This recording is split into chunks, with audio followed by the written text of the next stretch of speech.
Piece of Chaos. Thanks for joining me. My guest this week is a very good friend of mine. Known him for decades. This is Jeff Campbell. He's an incredibly talented musician in his own right. I've been in several bands with him.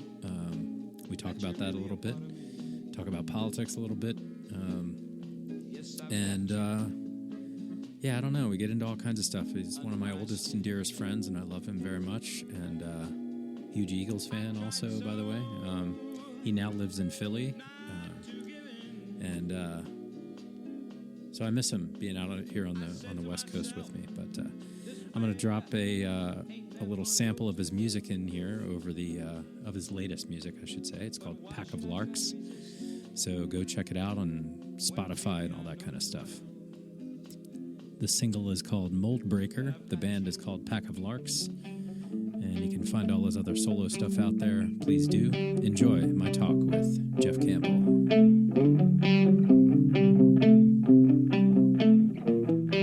It's flimsy and it won't stick.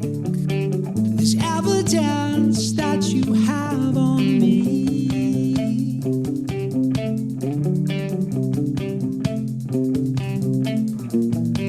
I'll break you with a pinprick. You're so full of your hopes and dreams.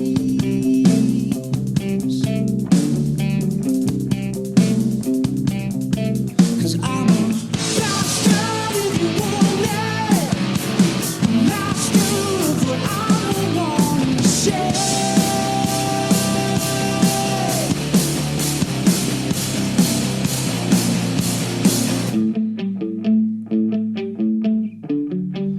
Here we are with a makeshift. Is that a homemade salad situation? Yep, I make one about every day. I should dedicate myself to getting better at making salads because I just don't like homemade salads near as much as restaurant salads. Something about it, I just cannot mimic it. The lettuce or whatever, I just can't get it as crispy and fresh. It always is like shitty. Always arugula. It's a vegetable. And dressing, I just use lemon, like fresh squeezed lemon, salt, pepper, and olive oil. That's it. Yeah. I've also discovered recently that not skimping on olive oil is a very important life skill. Yeah.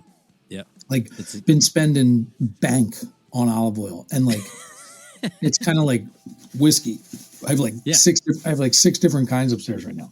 Yeah, I mean, think about it. It's an art, making really good olive oil that families spent generations perfecting. Seriously, and then you get Kirkland olive oil that came out of like the shittiest possible press or whatever that nobody gives a shit about, and it's garbage. Yeah. So that's everything, dude. I feel like that's everything, and we lost that idea somewhere along the line. Like, we suck, man. Really do. We really do suck. It's pretty crazy. It's pretty crazy to watch. We suck a lot. Yeah, I don't know what the fuck's going on day to day. I wake up in the morning and it's just like, oh, cool, a new day. And even like I try not to look at my phone in the morning. Like my wife wakes up, both of her eyes aren't even open yet, and she's already scrolling Instagram. Oh, it's rough, dude. It's an addiction. It's bad. But like I try and like put it off for as long as I can. Yeah. Like if I can put it off till the poop, I'm in good shape. Yeah, same. But same. Like, there's no good news coming on that motherfucker. It's fucking not, man. And it's like, because I don't look at my phone, I forget how completely bonkers everything is right now. And I wake up, I'm like, morning routine, everything's great. And then I come back and I open my work computer. And you know how when you like open your computer and you click a browser, there's like a million headlines. It's like, fuck, that's right. Yeah. Yep. And every day, so different. And I am losing my fucking mind because I really don't know what's true anymore. Like, I really don't. Like, it's like, do I want to know? Well, do I want, like, it's so fucked up, man. Like, do I want to know how this has played out historically? Because probably not. Like, but I do. That's the problem, is I do know. I've read too much. I know too much of what has happened before. Me too. Fucking Rome. And the signs are so clear that it's like, I think, is this real? Is this happening again? Like, are we living through history? Like this kind of history? There's a phrase in the sales world, which I've dabbled in and out of throughout my adult life, where history does not always repeat itself, but it often rhymes. And it's kind of a cheesy statement, but the thing about, Rome and the fall of the Dutch Empire and like all the, the shit that happened in China and Japan and Venezuela most recently and Russia most recently, like that, the pieces are all in place right now for that to happen again. They blame everybody else for everything, particularly the media. They say, see that guy over there, that guy's ruining our country. Yeah. And we and only we can fix it. You need us. And then once they've convinced everybody, it literally doesn't matter what they say. Donald Trump even said it in 2015. Like, I could stand on Fifth Avenue and shoot somebody and these people would still vote for me. Yeah. And it's like the fact that I always try and find the benefit of the doubt in these situations. The fact that he could be that arrogant and forthright and say something like that and mean it. But as people hear that shit and they're like, yep, pretty much. Yeah. And I don't know. I mean, I look for ways to be optimistic because for a variety of reasons, not the least of which is there's not a fucking thing we can do about it. Doesn't seem so, right? No. Like, and I mean, calling our Congress people, like, that's the best idea I've seen. I'm just like, I don't. And I picture them like they would pick up the phone and like they would see like the message come through and they'd be like, word. Yeah, like No. there's just so many shred a line off of a stripper's butt. There are just so many shittier. There's so many more shitty people than I gave us credit for. Yep. But here's the thing, though. In the group of shitty people that are, I'm just going to flat out say it, MAGA supporters, there are good ones. I talk to them all the time. It's like good ass people that see what is happening right now. People, good family men, people that wouldn't say swear words, and they see what's happening right now, and they're like, "Yeah, I mean, I know that he stood in front of 1,700 people and told some guy to punch some other guy in the face and said that he would pay his legal bills if he did it, but it's fine. He's going to shrink the government." It's just I don't get it, and it's weird. It's hard to ignore my gut because my gut is telling me this is what the Nazis did. This is what brought down Rome. This is what, this is what Nicolas Maduro has spent the last 12 years or however long it's been doing in Venezuela. Yep. It certainly seems that way. And just, we thought everything would hold up and they're just really good at paperwork. Like it's pretty wild, and it's hard to be optimistic if you know those things.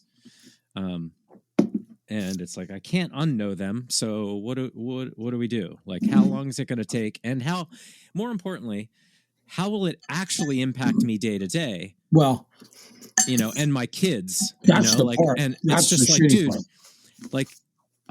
We grew up in like the Kush times, apparently. Like nothing really. It was like this, I don't know. It's rough.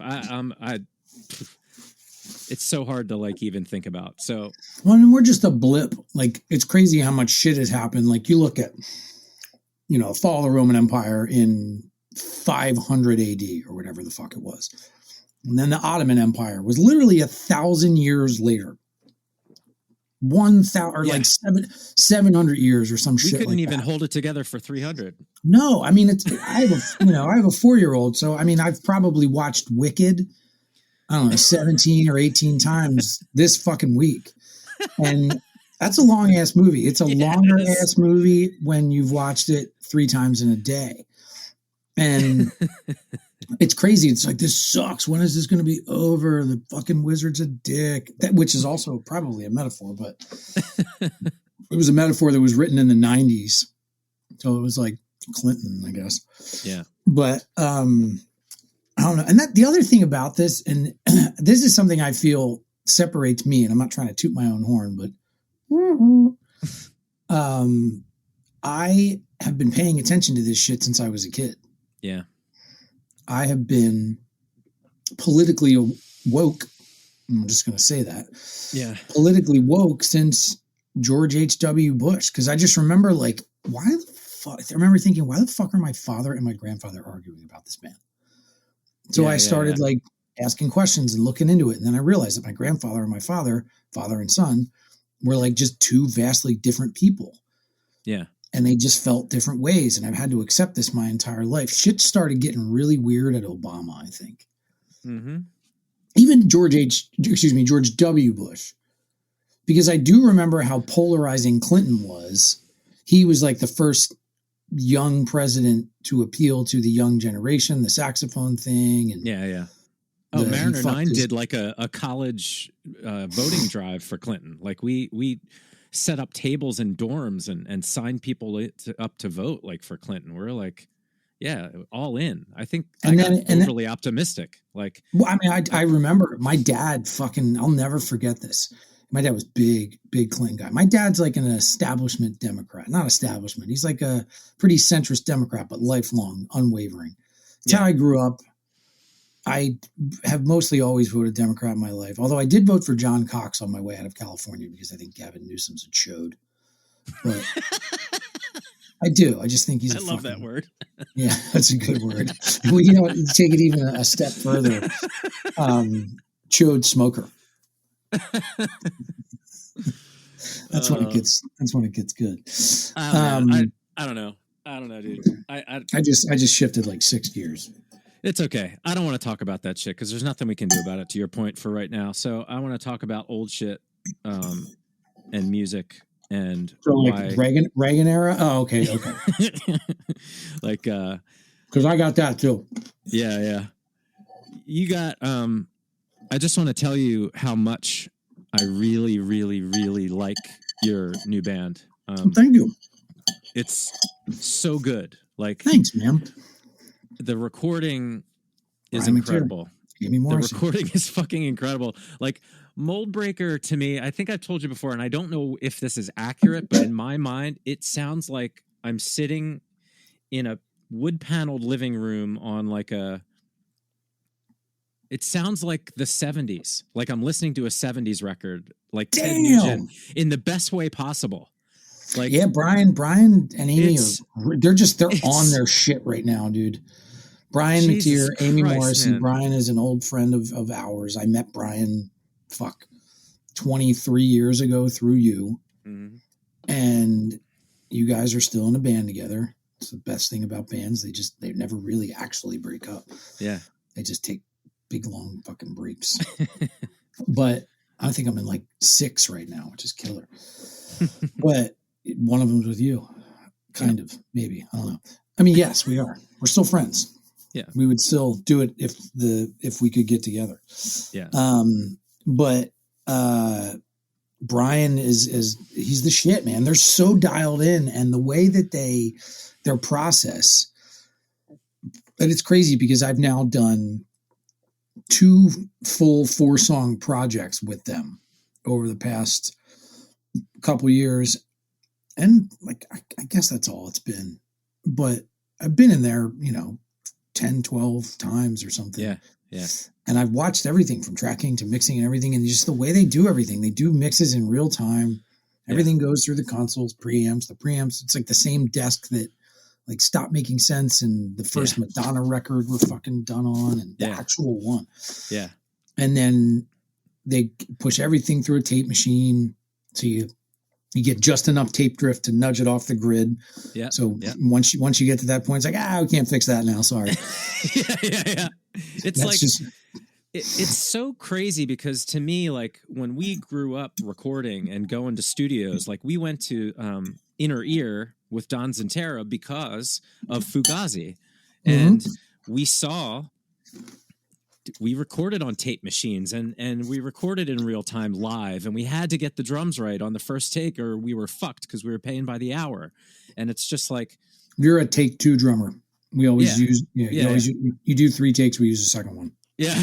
So it's just like, you know, to have been inspired to do that, to then have done that way of recording, to now see that it's manifested as a thing that's still happening. And like, I don't know if you saw that, like, Dave Grohl did this documentary on all these different studios, and he did Sound City. He did, Sound City, and he did. Or no, not Sound City. I know which one you're talking about. Sound City was, he's great. Yeah, Sound City was in it. Yeah. So he goes to, you know, Inner Ear and does this thing. I'm just like, holy shit, you know, like what we were going for, what we loved for whatever reason, why we love it that way. Cause, you know, not everybody gives a shit about how that music sounded. You know what I mean?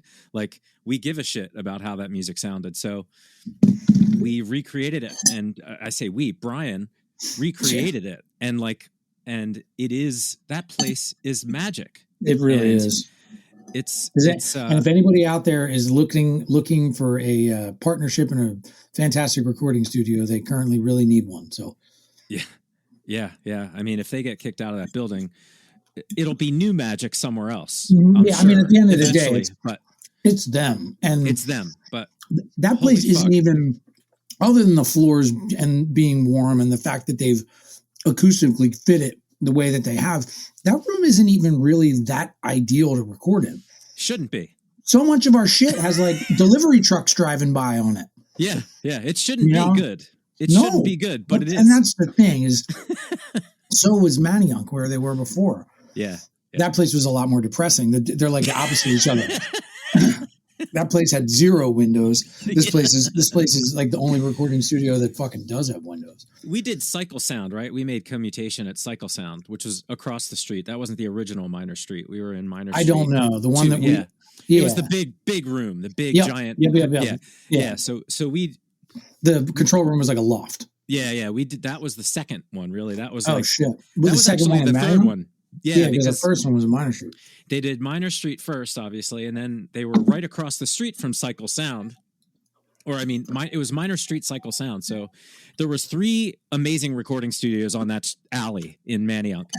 There was Cycle Sound across the street, Minor Street in a little building when they first got there, and then I don't know what the other one was called, but Asteroid Number 4, I think, was the band that like kind of ran that studio. Yeah, I remember them. And Bill Buford recorded there. Like, it was insane. Bill Bruford recorded there. Like, he was like, I don't know. They did a couple records with him there.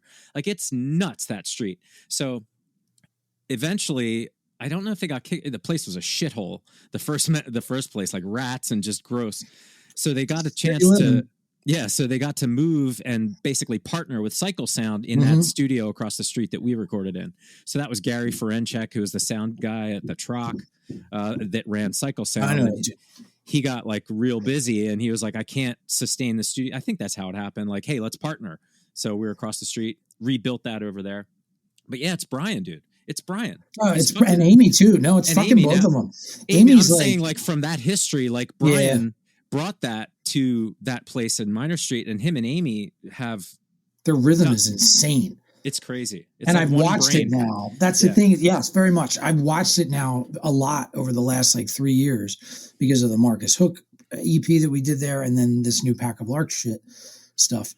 And they do the same thing the same way every time. And it's like I could go through their process, but that's not. I would maybe have him on here and do it, ask him to tell you. But yeah, the craziest part is being around for the mix, because the mix shit happens in real time. Yeah, like if he wants to send something through a Space Echo or something and make the delay speed up, he's like jumping from one side of the room to the other to actually turn a knob. Yeah, while it's printing, and it's just that's why Adam, our guitar player, has made a bunch of records with a couple of 3 or 4 bands that he's been in, as well as played guitar on a bunch of other shit. And a lot of his stuff, it all sounds amazing. Big fan of his other band, DeSoto Jones, and this band Kiska that he was in. It was basically just DeSoto Jones without their rhythm guitar player, but still. Yeah. I digress. He's always had kind of a flair for like huge digital Ken Andrews sounding shit. Yeah. And I feel like you guys kind of raised me to be more of the Steve Albini approach. 100%. That's all we knew, and we loved it. It's imprinted. Yeah. And it's funny because Failure Fantastic Planet is, you know, probably arguably one of the 5 best fucking sounding rock records of all time. Yeah. Of all time. And that record is very, very analog. But since then, Ken Andrews' stuff solo and the stuff that Failure's done since they got back together in like 2014 or whatever has all been super digital. And you could tell the difference. I recorded with him. With Ken? The other guy from not Failure. Sorry. I'm thinking of Jealousy Curve. Never mind. Go on. Big difference, but I'm sure Steve would be very happy that you confused them. But they so Adam was used to that big like wall of guitars, you know, super, I don't want to say digital, but he wasn't used to Brian. And in the beginning of the recording process at Minor Street, he was like having a tough time with it. Yeah. And he was the shit about it. He just let it happen and kind of like talked, you know, ourselves through, well, this isn't what I'm used to, but hey, this is the path that we're on. And But now, I mean, dude, I don't think anybody could disagree that, I mean, the product, it just sounds amazing, especially the guitars. It's madness, dude. Like it is. No, there's no snare triggers on the whole thing at all.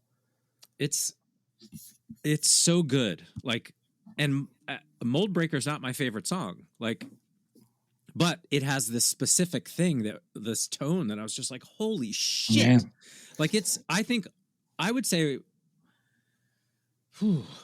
one of the best sounding things to come out of there in a long time. Sweet. No, that's fucking great.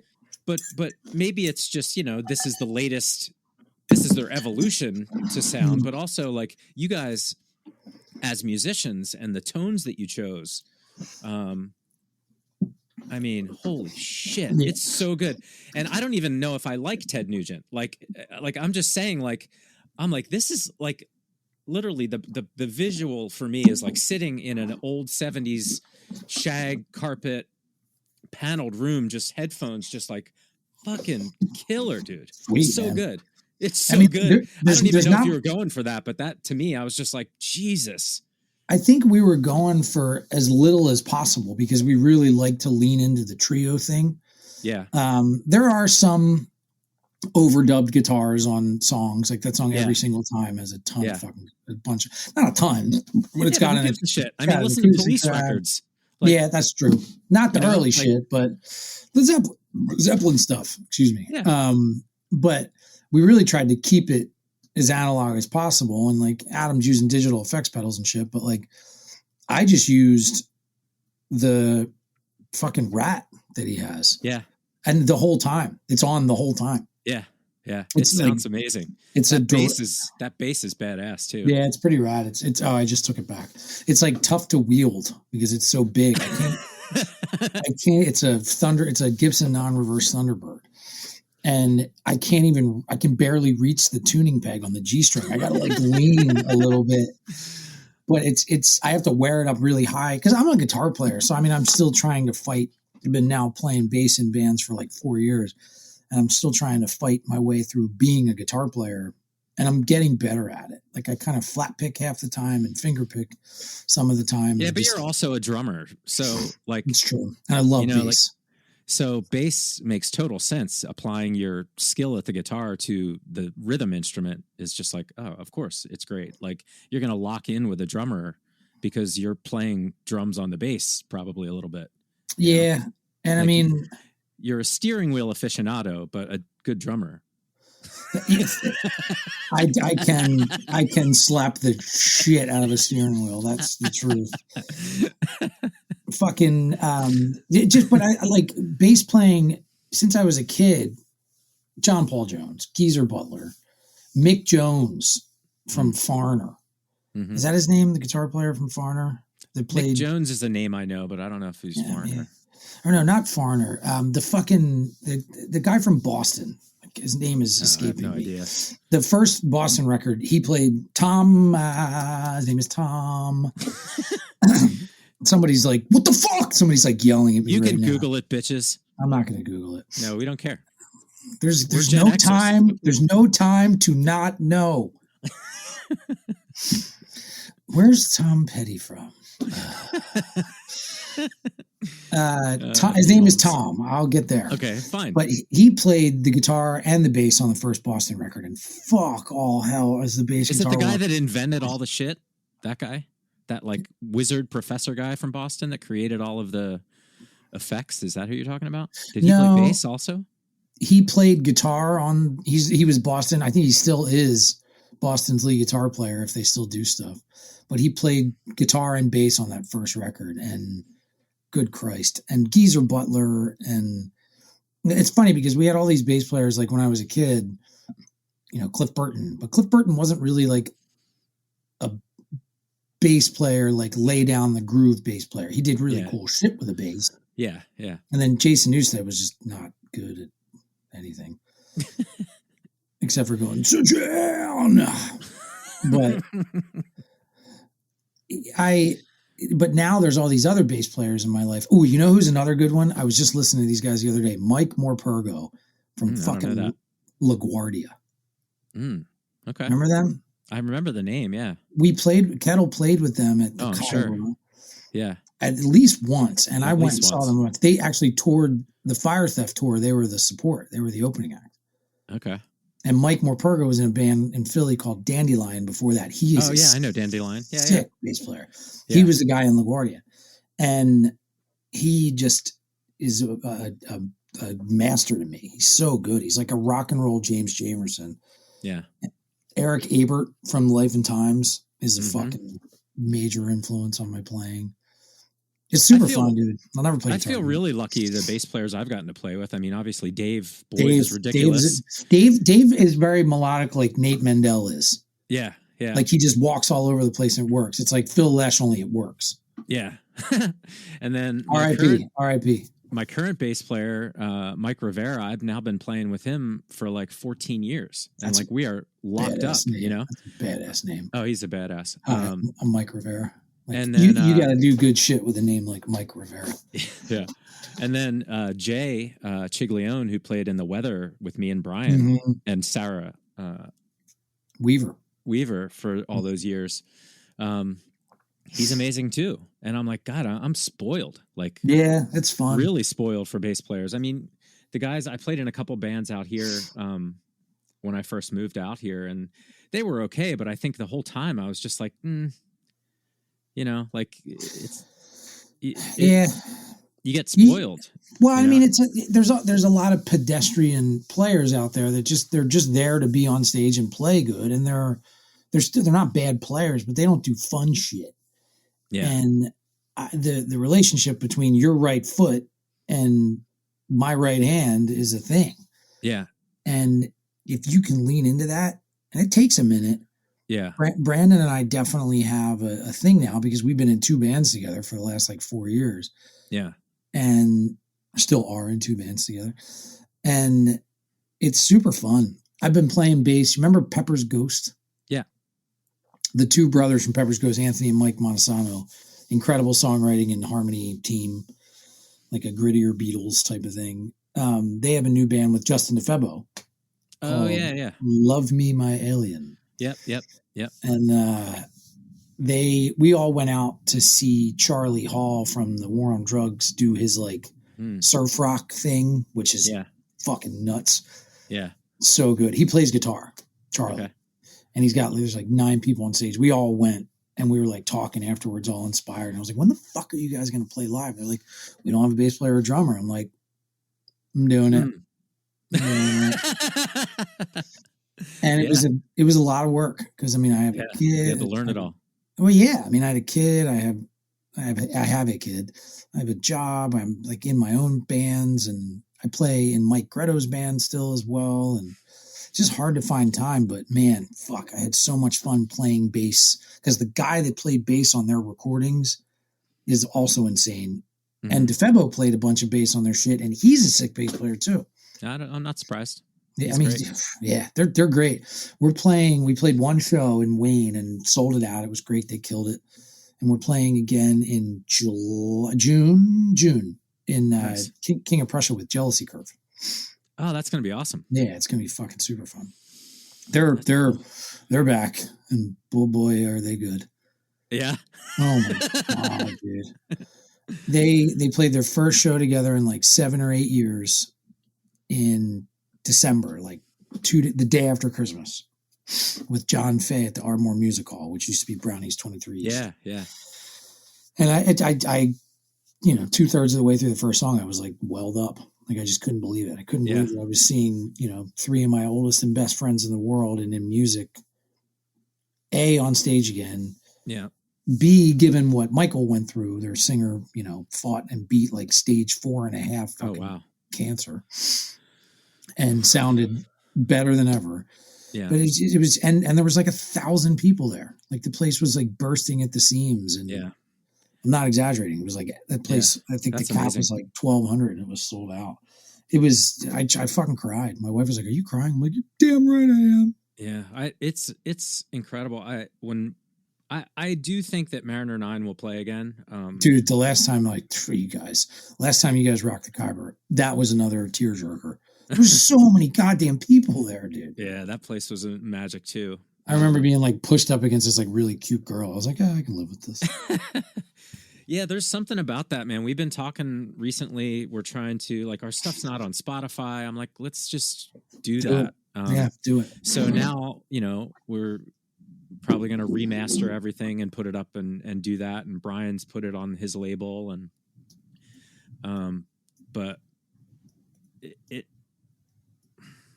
there's just something magic there. And I think we all would, as long as we keep, I've been playing steady since. I'm much better now than I was then, like 1,000,000 times better than I was then. Pretty good then. And I can't wait. Like I sit here in the studio and play Mariner 9 songs so that I remember them. And who doesn't do that is Dave. That's fine. And I don't care. But he'll be fine. He'll be fine. He will take the bass out of its case for the first time on stage and sit down, and it'll be fine. Yeah, it'll still be in tune. Yeah. Same strings. I don't care. But same if Kettle played a show, like we would be better. I think we've matured as musicians, definitely. I think. I haven't stopped. Yeah. So it's just it's. I'm going through guitar parts in my head right now, seeing how much I remember. Yeah, I play Kettle shit all the time too. Like that was really fun. Like that was magic to me too. And I'm transported to that fucking cold barn that we've rehearsed in all the time. And that place is still there, and I've rehearsed in it a few times. Right directly across the hall from our room. Really? They put rooms on the other side of the hall now. Yeah. And it's still, there's no climate control in it. It's terrible. It was great though. Yeah, it was like, I don't know. It was probably like you guys, I think, all paid for it because I was like 21 and I didn't have any money. I remember like the first time I was there with you and Mark and Jeremy and like so vividly. And then when we kind of moved in as Kettle, playing for the first time some of those songs, like coming up with some of those songs that we recorded, it was awesome. It was just awesome. Yeah, well, and it sucked because I know. you know where I'm going with this. We made a really good record to 2-inch tape. I went to fucking Medley Music in Bryn Mawr. I was like, they were like, somebody needs to go get the tape. I was like, I'll get it. I'm driving by there. I was living in Westchester at the time. So I was like, I got to drive right by there. I'll get it. And I went to the store and I said, I need 2-inch reels of tape. They were like, here you go. And heavy as shit. And it was like $400 for 2 of them. Yeah. And I remember getting there. I was like, guys, I just spent $400. And you guys were all like, yeah, we'll figure it out later. I don't think we ever figured it out. But I also don't think that we paid very much because apparently like you guys, Brian owed you guys like back web hosting fees or something.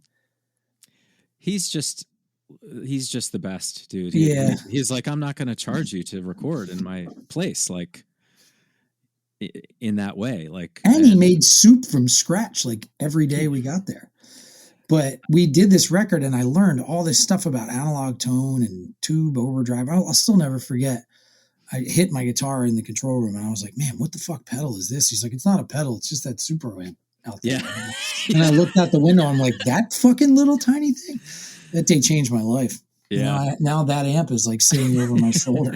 Yeah. But I have the exact same one. But and 6 other ones just like it. But I got to have that experience with you, like big brothers and adults. And then I was like, all right. And then we played a show and I was like, this is fucking great.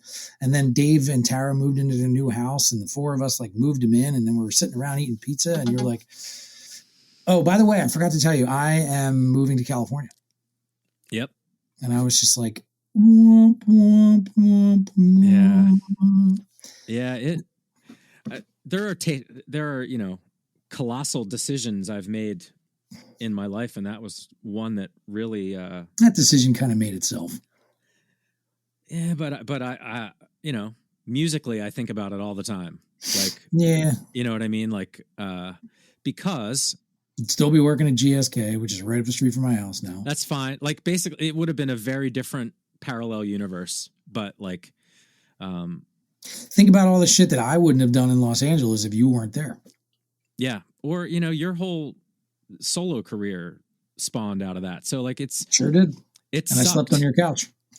it sucked in that time, but I hated the name Kettle. I don't know about you. I always thought that was a terrible name, but I couldn't come up with anything better.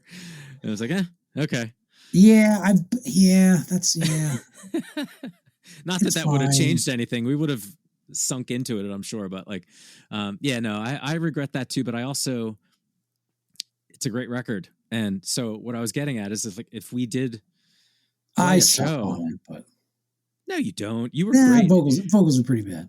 After you redid the vocals, the first time when you came out and said, I'm done on day one, and we were like, what? That was bad. Hey, when you nail it, you nail it. That was really bad. We're like, he's insane, dude. He didn't record 10 songs vocals in one day. Well, I mean, I did. Terrible. I just didn't realize that there were things like comps and those are called scratch tracks, my friend. Yeah. But it was fun making that. And Ken was there. Oh my God. We played so much because I'm done on day one. I just sat and played what was it, Bond. Halo or Bond? Was it? James Bond, 007, dude. I don't remember. Yeah. We were just playing games on down there, but I've been wanting to, like, now that I'm in this band that's starting to feel like a bit like, no, I know it's a cover band, but I really don't think of it that way anymore. Does Jacob write? He does. We probably will. He wants to record stuff, and so maybe. Shit. I haven't heard it yet. But it's so fun when we play. Like, yeah, you guys look like you're having a fucking blast on the videos. It's not like cover. I don't know. I don't know how to describe it, except it finally feels like a band again. Like, we play the songs. They already existed and we didn't write them. Yeah, I mean, you know what I mean? Our band Pine and Battery in the Bay Area that you were essentially in for a minute as well. That was fun. Ooh, I like that recording. What was it called? The Ice House? Ice House, yeah. That was awesome. That was a good time. The 4 of us just recorded 2 new songs from afar with Joey Muller producing. Oh, really? Yeah. I mean, all remote, mostly. Oh. Not Pine and Battery. Or Pine and Battery? Pine and Battery. Oh, yeah, that's right. That's right. Yep. Yeah. First time since we've worked with Joey since 2006. But one of them's pretty good. One of them's like really good. It's like dad rock, but it's good. Yeah. Like network TV type shit. But anyway, I digress. Pine and Battery used to play covers gigs at a few different like dive bars in the Bay Area for money. And it was like how we paid for shit. Yeah. And because Rick, our drummer at the time, he had 2 kids and he was the only person that I knew that had kids. Yeah. And I mean, you did too, but like we had to just kind of like, not adhere, We were happy to because he was always there. But his rule was, I'm not spending any of my family's money on this band. So if you want to do shit, we got to go out and make money. Yeah. So we did. And we would play all these like 3-hour covers gigs. And we got really fucking good at playing covers. And it was mostly 90s covers. I still have the list. Can I screen share shit? Nobody's watching. You can send it to me. That's right. Well, no, it would just be funny for you to. Yeah, it's fun as hell, man. And now I have 2. Like, I realized that I don't have it. My drum sets are too loud for most of the places that we play. So yeah. I got a smaller like Gretsch Catalina club kit. Fuck. Yeah, those are great. It's awesome. It's amazing. Rick from Pine and Battery has one of those. It's badass. I assembled it. I call it Frankenstein because it's 5 different finishes. It's cool. And it's super fun. But like, yeah, like I said, I went back to the basics, man. I watched that Jimmy Chamberlain, Rick Beato interview. Oh God. And I was like, I got to do rudiments all day, every day from now on. And it's changed my life. But he makes that shit look so easy. Like, and it just sounds like he's fucking punishing his snare drum, but he's just like, yeah, I mean, well recorded always. Well, I mean, but even live, first time I saw Tim Dow play, he was literally right in front of me because Pine and Battery opened up for Shiner at Bottom of the Hill in San Francisco. Yeah. And we're just standing on the side of the stage. It was crazy because that was the tour where Shiner brought Tim Dow and Jason Gerken. Oh yeah, we saw that. Yeah, it was great. I saw it with you and Roy and at the Echoplex. And or the Echo. They, Tim played the Lula shit, and then Gerken played the Starless and the Egg shit. And I remember thinking, like, I can't wait to see Tim Dow play. It's like, little dude, he hits his fucking snare drum like a cannon. He's just like, boop. I'm like, what the fuck? How does he make that shotgun sound just by going? It was astounding to me, but it was crazy because I was standing on the side of the stage and Gerken was standing right next to me. And then to my left was this guy, Casey Dietz, who's the drummer from a band called the Velvet Teen. Oh yeah. They're He's insane. also just a beast of a drummer. He's insane. Yeah. And the 3 of us are sitting there in a line, just like air drumming to every fucking Tim Dow fill and like high-fiving each other and shit. Like, this is fucking awesome. Yeah, I think that's a very underappreciated thing that, like, it's awe-inspiring. You're like, how the hell does that sound come out? I got to see like Sunny Day recently again. And he actually fucking hits the shit out of his drums. He's my favorite dude. Oh yeah, no, Billy's like when he plays, him and Kelly Scott both, like their hands, like it's kind of like somebody that does like a full golf swing instead of just like that half swing, and can still fucking hit it 300 yards. But like Kelly Scott and William Goldsmith, like hands above their heads, and they're mad at that thing. I do that too. I've had to rein it in a little bit, but like I've sometimes, you know how like, I don't even know how to describe it, but sometimes when I'm playing, I try to stay as locked in as I possibly can, but sometimes I get distracted because I've hit my back with the stick. Like the end full of swing. It. Yeah, dude, like I go hard. So you go hard. I go hard. Go hard. I've had to really rein it in because the places we play have weird ceilings and you know, I watch the recordings. I'm like, all right, I got to figure out how to back off a little bit to serve the song. But usually by the time we're at like the end of our last set, we're all cranked and people are drunk, and it's just awesome. Like we usually close with Stars and Drown, or Stars and Even Flow, like the long extended Current Pearl Jam Even Flow. And like my guitar player gets his guitar behind his head and fucking goes, oh, it's so fun. It's so fun. As one does. Yeah, you got to sometimes. Have you seen this thing going around? You said Even Flow. It's like a Instagram account where it's a semi-professional wrestler named Stephen Flow. No. Oh God, I gotta find it. He gets on the fucking ropes and it's just like a dude in like jean shorts and no shirt. He just like gets up on the ropes, and before he fucking jumps, he's just like, and then he flies through the fucking air. His name is Stephen Flow. That's amazing, good, dude. Anywho, I digress. I'm sorry. wasting valuable time. It's all good. We got to do this again, man. I'm glad we figured it out finally. I've been wanting to have you on for a while because I want to do more music stuff. I've done a lot of comedy stuff on the podcast, but like, it's just, I think there's more. That's not true. I don't know. I just like talking music, and I've been thinking a lot about like. That's all I think about. I don't have like my family, rock and roll. My family, rock and roll. That's pretty much it. Yeah, like I got this new snare drum, and I was really, really excited about it, and I couldn't. There was no one to talk to about it. Like really, like no other drummer. I was just like, how big is it? It is a 14x6. Deepy. Yeah, it's deep. Six. No, 6 isn't too deep. It's like not a 5 1/4 or whatever. It's a little. It might even be 7 actually. I should whatever case. What kind is it? It's a Gretsch. I matched the Catalina Club. It's really light. Like it feels like it's not going to be sounding good because it's kind of light, but man, it's awesome. And I got it because I needed to get quieter because I have a Ludwig Black Beauty, and they're not quiet. Is it wood? Is your Gretsch one wood? Yeah, the black. Yeah. We have one of the snare drums that we have in our rehearsal studio now, which is super dope. There's like 4 drum kits there. Is my dad like decided, he was a drummer when I was little. He decided he was going to get back into it, and some years ago he bought a Tama Swing Star kit. Oh yeah, like an 80s Swing Star kit. It's one of them fucking metal snares. And I ended up. I don't know where my snare is. I had that snare. I have no idea where it is. That thing is a shotgun, but it's too loud for shit. Yep. I love a good Black Beauty. There's a lot of like clones out there too that are as good. Nothing sounds as good as that. Like no. It's incredible. I love it, but it's if I want to play the way I play, I had to get quieter. So your Tama kit that's in California with the stickers all over it is a Rockstar kit. Yeah.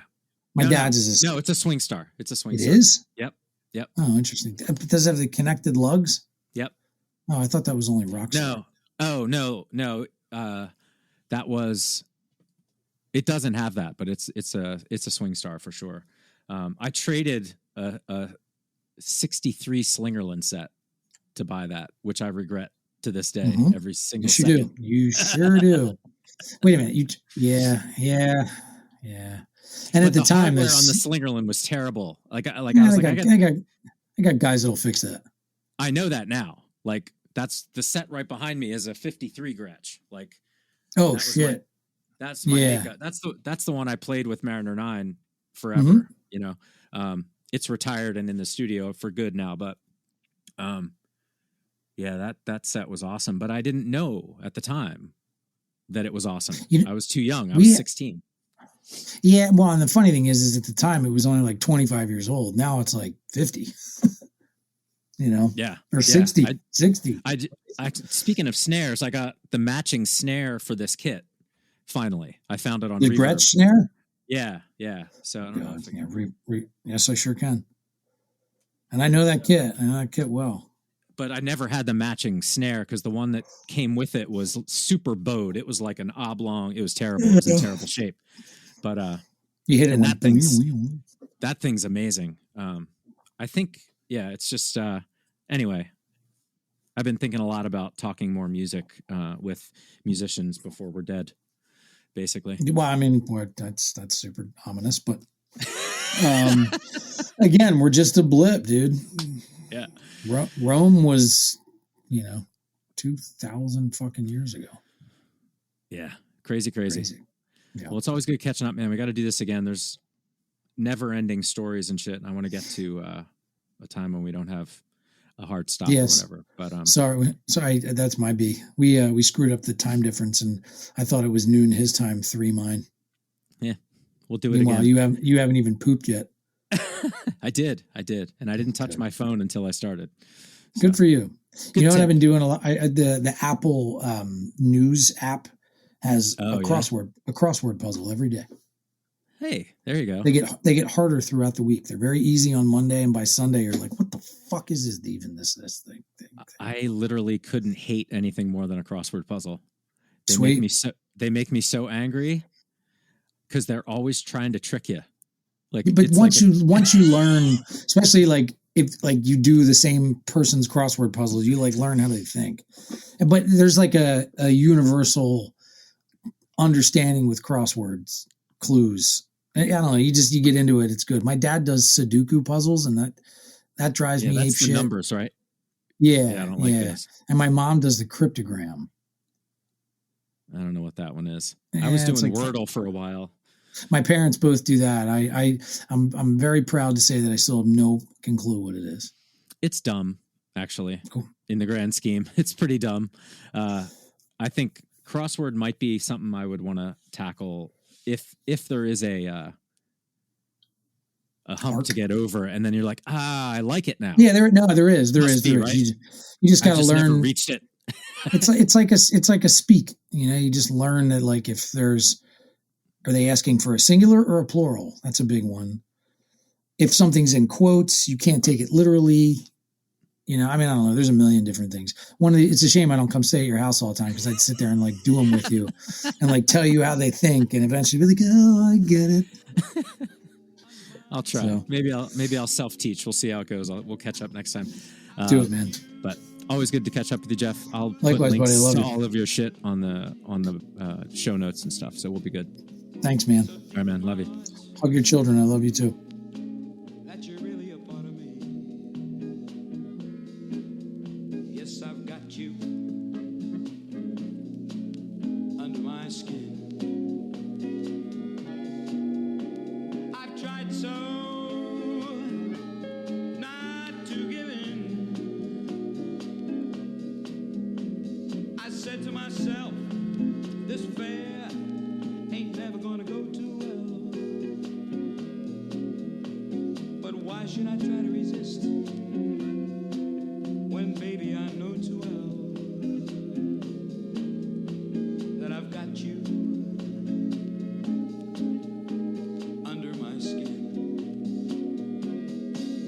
I'd sacrifice anything come what might for the sake of having you near, in spite of a warning voice that rings in the nights, repeats and repeats in my ear.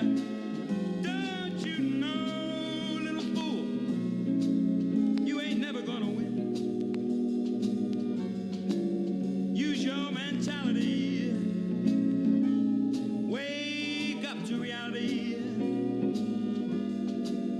But each time I do, just the thought of you makes me stop just before I begin. Yes, I've got you under my skin. Hey there, you with the stars in your eyes. Love never made